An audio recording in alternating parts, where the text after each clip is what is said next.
ഞാൻ ഒരു പരാതിയായിട്ട് ഇപ്പോഴും ഞാൻ പറയുന്നു, ഞാനൊരു പരാതിയായിട്ട് ഞാൻ ഷാഫി പറമ്പിൽ MLA ആയിരുന്ന അന്ന് കൊടുത്തിട്ടില്ല. പരാതിയായിട്ട് കൊടുത്തതിനൊന്നും നീതി ലഭിക്കാത്തത് കൊണ്ട് തന്നെയാണ് ഒരു പരാതിയായിട്ട് കൊടുക്കാത്തത്. അപ്പം അത് ഞാൻ മെസ്സേജ് അയച്ച് പറഞ്ഞ കാര്യങ്ങളാണത്. പിന്നെ കോൺഗ്രസിൽ ഇപ്പോഴും രാഹുൽ മാങ്കൂട്ടം എന്ന് പറയുന്ന വ്യക്തിയെ സപ്പോർട്ട് ചെയ്യുന്ന ആളുകളുണ്ട്, അവരുടെ അണികളായിട്ടുണ്ട്, നേതാക്കന്മാരിലുമുണ്ട്. പക്ഷെ ഒരിക്കലും സ്റ്റേറ്റ് നേതാക്കന്മാർ ആരെങ്കിലും അറിഞ്ഞിട്ടാണ് എന്നെ അവിടുന്ന് റിമൂവ് ചെയ്യണം അല്ലെങ്കിൽ പാർട്ടിയിൽ നിന്ന് പുറത്താക്കണം എന്ന് ആരെങ്കിലും പറഞ്ഞിട്ടാണ് എന്നെ പുറത്താക്കിയത് എന്ന ഒരു തോന്നലേ എനിക്കില്ല. അതിന്റെ പൂർണ്ണ ഉത്തരവാദിത്തം കോഴിക്കോടിന്റെ ചെയർമാനായിട്ടുള്ള ശ്രീ കാവിൽ പി മാധവനാണ്. അദ്ദേഹത്തിന് വ്യക്തിപരമായ പല പ്രശ്നങ്ങളും എന്നോടുണ്ട്.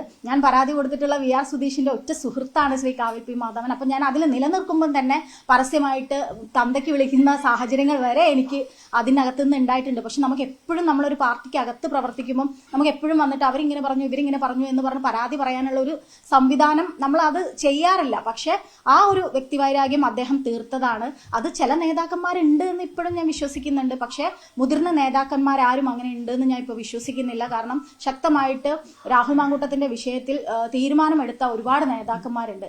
അതുകൊണ്ട് തന്നെ ഞാൻ അതിൽ വിശ്വസിക്കുന്നുണ്ട്. നേതൃത്വം ഇത്തരത്തിൽ എന്തെങ്കിലും കാര്യങ്ങൾ ഈ ഒരു തുറന്നുകൊടുത്തിന് പിന്നാലെ ബന്ധപ്പെട്ടിട്ടുണ്ടോ? CR മഹേഷ് അടക്കം ഇല്ല ഒരിക്കലും ഞാൻ ആ സ്റ്റേറ്റ് ഗ്രൂപ്പിലുണ്ട്. ഞാൻ സ്റ്റേറ്റ് ഗ്രൂപ്പിൽ CR മഹേഷ് MLA അടക്കമുള്ള ഞങ്ങളുടെ ചെയർമാൻ അടക്കമുള്ള ഗ്രൂപ്പിൽ ഞാനുണ്ട്. എന്നോട് എന്തിനു പറഞ്ഞു എന്ന് പോലും ആരും ഇതുവരെ എന്നെ ചോദ്യം ചെയ്തിട്ടില്ല. അണികളുടെ ഭാഗത്തു നിന്നുണ്ടായ പ്രശ്നവും കോഴിക്കോട് ജില്ലാ ഘടകത്തിൽ നിന്ന് ഉണ്ടാകുന്ന കുറെ കമന്റ്സും എഴുത്തുകളും ഒക്കെ ഉണ്ട്.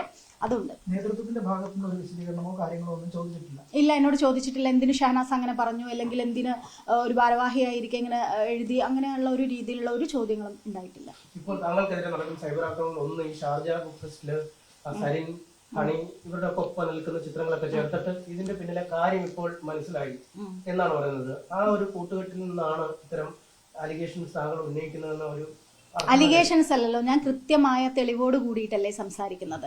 പിന്നെ സരിൻ എന്ന് പറയുന്ന വ്യക്തി ഞാൻ യൂത്ത് കോൺഗ്രസിൽ പ്രവർത്തിക്കുമ്പോൾ അതിന്റെ സ്റ്റേറ്റ് സെക്രട്ടറി ആയിട്ടുണ്ടായിരുന്ന ഒരു മനുഷ്യനാണ്. എനിക്ക് പരിചയമുള്ള മനുഷ്യനാണ്. എല്ലാ കാലത്തും എനിക്ക് ബഹുമാനം തന്നിട്ടുള്ള ഒരു മനുഷ്യനാണ് അദ്ദേഹം. ഞാനുള്ള പ്രസ്ഥാനത്തിന്റെ ഭാഗത്തിൽ നിന്ന് മാറി മറ്റൊരു രാഷ്ട്രീയ പാർട്ടിയിലേക്ക് മാറി എന്നുള്ളത് കൊണ്ട് എനിക്ക് അദ്ദേഹവുമായിട്ട് വ്യക്തിപരമായിട്ട് ഒരു വിദ്വേഷവുമില്ല. ഷാർജ പുസ്തകോത്സവത്തിൽ അദ്ദേഹത്തെ കാണുകയും അദ്ദേഹത്തോടൊപ്പം ഫോട്ടോ എടുക്കുകയും ചെയ്തിട്ടുണ്ട്.